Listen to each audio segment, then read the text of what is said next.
Thomas Soto. Le kiosque d'Europe 1 et ses plumes, Marion Calais pour les régions, Sophie Larmoyer pour l'international, Eva Rock devant la télé. Bonjour mesdames. Bonjour Thomas. Il est beau, il est souriant et surtout, il est arrivé. C'est Armel Lecléache, le vainqueur du Vendée Globe, qui fait la une magnifique de l'équipe ce matin, l'équipe qui titre au bout de l'exploit. Et là, vous vous dites, c'est bon, on a compris, il va faire la une de tous les journaux. Eh bien, pas du tout. Certes, Armel Lecléache, nouveau héros des océans, occupe aussi une partie de la une du Figaro, mais l'autre partie de la une, elle est pour Donald Trump, le jour où tout commence pour le président Trump, titre le Figaro, car c'est bien lui l'homme du jour, le président pas normal, comme l'appelle en une aujourd'hui en France. On le retrouve sourire carnassier en une de 20 minutes. L'Amérique souris jaune. C'est le D-Day de Trump, enchaîne direct matin. C'est parti, titre Libération, comme pour se donner du courage. La Croix, de son côté, s'interroge sur les inconnus d'une présidence, rappelant que l'incertitude sur ses orientations reste totale. Le Monde évoque déjà le monde binaire de Trump, monde bipolaire, avec d'un côté ceux qui ont des comptes à rendre aux États-Unis, la Chine, le Mexique ou l'Europe, et puis de l'autre, ceux qui sont assurés du soutien trumpien, la Russie et Israël. Enfin, il est Donald tout-puissant pour l'opinion. Et là, c'est le dessinateur CAC qui résume le style Trump. On voit le nouveau président américain marcher vers la Maison-Blanche en disant « au boulot ». Au passage, il met une main aux fesses à la Statue de la Liberté qui, du coup, en fait tomber sa torche. Bon, il y a quand même une petite place pour le débat d'hier soir dans la presse. Studieux, mais pas enthousiasmant, juge aujourd'hui en France, qui, comme à chaque fois, a noté les candidats. Alors, ça donne un 7 sur 10 pour Valls, détendu, et pour Montebourg, éloquent. Et le bonnet d'âne pour Sylvia Pinel, crédité d'un 3 sur 10 et jugé trop scolaire. Elle n'est pas scolaire, c'est Marion Calais qui nous donne quelques-unes de la presse quotidienne régionale. Marion. Et dans les journaux régionaux, il est beau aussi, il est souriant aussi, parce qu'Armel Lecléache est partout ce matin, sacré maître du globe par le Télégramme pour sa victoire en 74 jours, 3 heures et 35 minutes, c'est un nouveau record. Une station de métro sans voyageurs ni rame à Marseille. Scandale au bout du métro, titre La Provence. Tout est prêt depuis 2 ans, sauf que l'ouverture est reportée à 2018 à cause d'un problème de signalisation. Le projet déjà chiffré à 93 millions d'euros va en coûter 15 de plus. Et puis 500 candidatures pour 30 CDI. Surprise chez le producteur de champignons La Gontière, dont le patron disait dimanche dans La Voix du Nord ses difficultés de recrutement. Problème réglé donc depuis cet appel. Sauf que pour le dirigeant, il y a décidément un problème d'efficacité des institutions pour faire le lien entre l'offre et la demande d'emploi. Il est obligé de passer par la presse pour dire qu'il cherche 30 postes et qu'il reçoit 500 candidatures dans la foulée. Il n'a pas complètement tort ce monsieur. L'histoire du jour, c'est Marion, c'est une histoire de tricoco. Oui, parce que comme le dit l'Est républicain, Marie-Thérèse, elle tricocote avec une copine pour ses poules coquettes, pralines et Aglaé. Un peu de laine, des velcro et des trous plus grands pour les ailes. Non, c'est vrai ? Ça donne un petit pull pour poule. On vous a mis la photo sur Twitter. Bah oui, après tout, Julie, c'est vrai.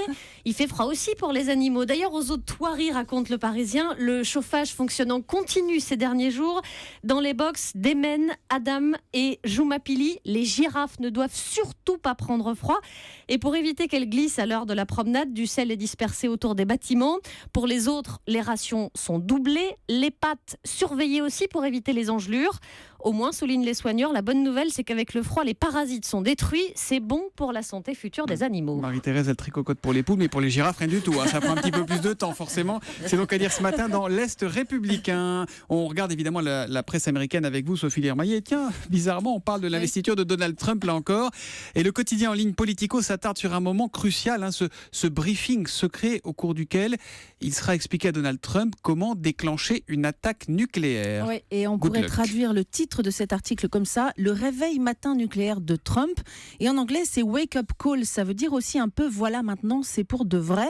Ce briefing nucléaire du nouveau président, c'est un moment d'humilité, témoigne Andrew Card, qui a été chef de cabinet de George W. Bush à la Maison-Blanche. Ce fameux moment, personne ne le raconte de l'intérieur, mais l'auteur de l'article, qui est le spécialiste affaires étrangères du journal Politico, fait parler des proches collaborateurs de président. C'est secret, donc on ne nous dit pas où et quand ça a lieu, mais par le passé, c'était souvent le matin même de l'investiture à Blair House, la résidence officielle des hôtes, à 2 pas de la Maison-Blanche. C'est là d'ailleurs que Donald Trump a dormi cette nuit. Voilà, Donald, si tu pouvais éviter de de tweeter ce qu'on va te dire à ce moment-là, ça arrangerait tout le monde. Bon, alors, que racontent-ils ces collaborateurs d'ex-présidents ? Il raconte qu'on ne sort pas de ce briefing comme on y est entré. Dans ses mémoires, l'ancien porte-parole de Bill Clinton décrit celui-ci à sa sortie de Blair House tôt le matin, silencieux et plus sombre que je ne l'avais jamais vu. Ému également le conseiller à la sécurité intérieure du président Bush sortant, un général. Il avait les yeux rougis par les larmes dans la rue. Et pourtant, ce briefing est très, très militaire, explique Andrew Card, l'ancien chef de cabinet de Bush. Ce sont les règles, c'est du par cœur, comme si on vous montrait comment utiliser la télécommande de la télé, ajoute l'ancien chef de cabinet de Bush. En tout cas, à la lecture de la presse américaine, vous êtes aperçu que ça rassure pas tout le monde de savoir que Donald Trump sera en mesure de décider d'une attaque nucléaire. Non, Politico rappelle d'ailleurs qu'à la fin de la campagne, 36 anciens officiers chargés du lancement de missiles nucléaires avaient écrit une lettre ouverte affirmant que Trump n'avait pas les qualités requises pour faire face à la pression de cette situation. Obama lui-même avait dit: comment pouvez-vous lui faire confiance sur les codes nucléaires ? Vous ne pouvez pas. Alors c'était la campagne, mais quand même.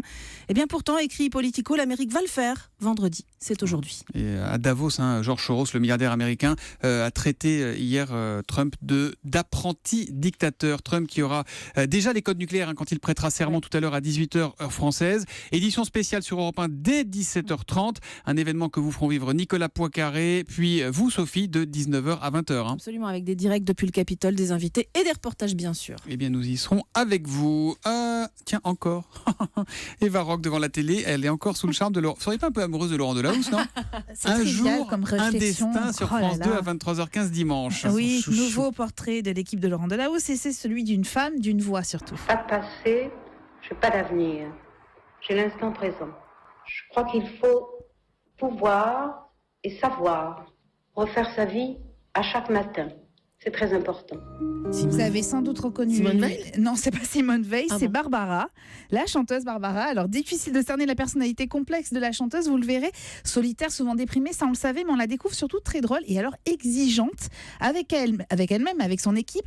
Parfois, ça peut quand même tourner aux caprices de star. Écoutez ce que raconte en souriant une de ses assistantes. Il faut vraiment que j'ai des gros cornichons. C'était des molossols.